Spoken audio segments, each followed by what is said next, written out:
Hello guys! Tayo ay magluluto ng kare-kare manok.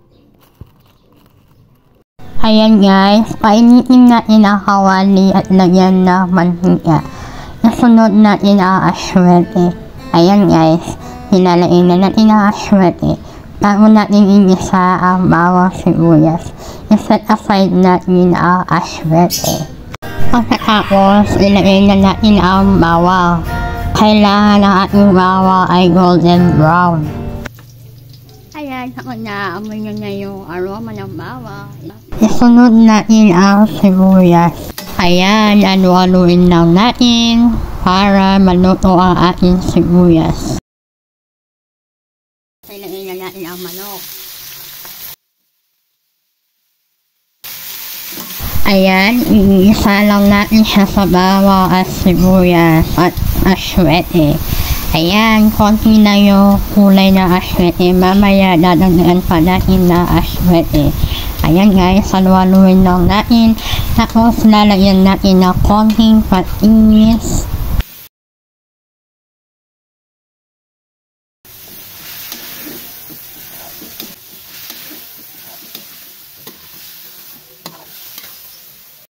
Naglagay ako ng North Hills.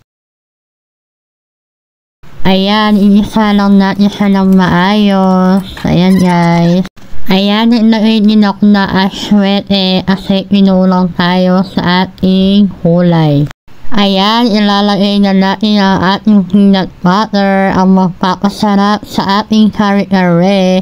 Kailangan marami ang ating peanut butter guys. Ayan, halu-haluin lang natin. Ayan, kanina nilagay natin ang sitaw para lumabot siya ng kaunti. At ngayon naman, isunod natin ang talong at pechay.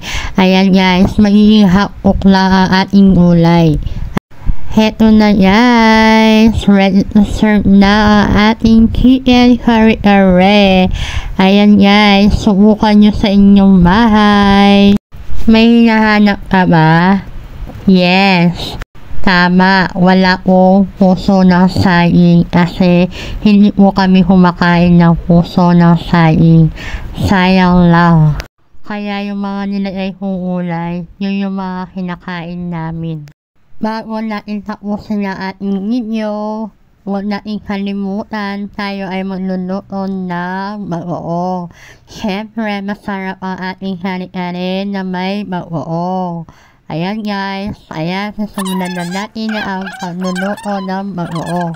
Ayan, naglagay na ako na mantika tapos bawang.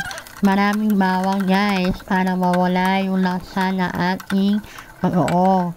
Naglagay din ako ng sibuyas. Ayan, inisa lang natin siya ng mabuti. And then, nilagay ko na ang ating bagoong.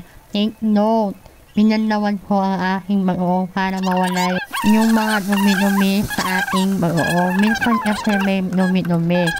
Ayan, naglagay din ako ng suka. Konting lang para mawala yung lansa.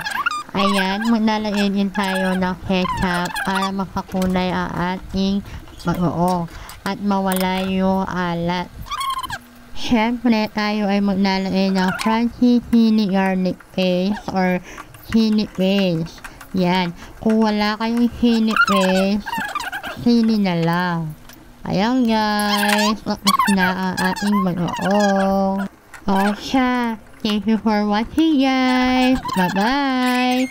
God bless us. Please like, share, and comment sa aking YouTube channel, Joyce Cooking. Bye-bye!